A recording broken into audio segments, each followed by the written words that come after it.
So guys, another pagluluto ulit. So nagtry ako magluto ng siomai wrapper. Ayan guys, napakadali lang itong gawin. Sundan nyo lang po ito at simpleng-simple lang gawin.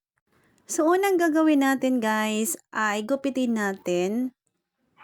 Hatiin natin sa dalawa and then gupitin na naman natin para maging apat at magmukhang square na maliliit. So ayan guys yung ginawa ko. Then, pagkatapos magupit natin, ganyan, pilipitin natin, gamit tayo ng water para dumikit, hindi siya bumuka. So, ayan guys, isa-isahin natin yan, pilipitin natin. And then, nagtry nga din pala ako ng malaki. So, tinry ko din, gumawa ako ng maliit at meron din malaking version.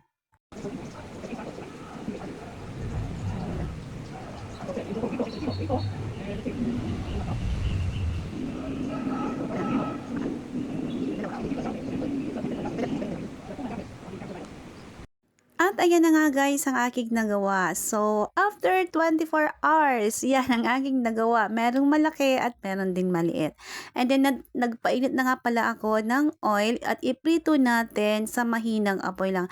Kasi ang bilis niya lang guys mag-brown. So, mainit na lang nilagay ko. Ang bilis niya lang. Ilang minutes lang ay luto na yan.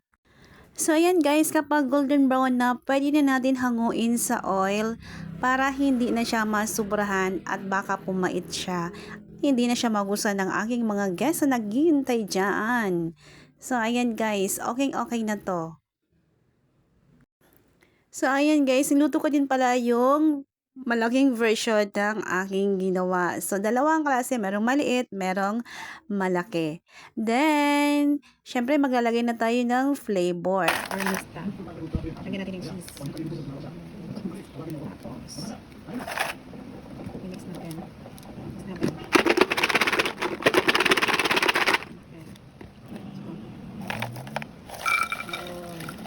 Yan. Malaki.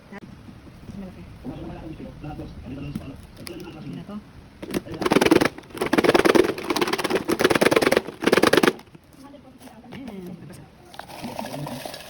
Oh, walang french fries. Amazing.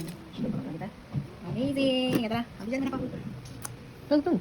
So, ayan na guys. Pipili lang aking mga guests ng dalawang klase kung gusto nila maliit or malaki. So, ako muna syempre yung magtitikim. Oh, nako. Cheesy guys. Para din siyang French fries. So, ayan na yung unang tumiking ang aking bulilit.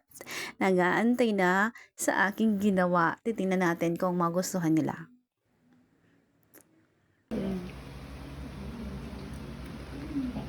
Oh, ano? Yummy? Ah! Yummy kaya. Daddy, try mo. Ah. Yeah. Ano? Approve. Ano? Yummy. Bye. Ayun na. So, ayan guys, no need to explain. Halatang nagustuhan nila. So, kitang-kita. Ibig sabihin, masarap.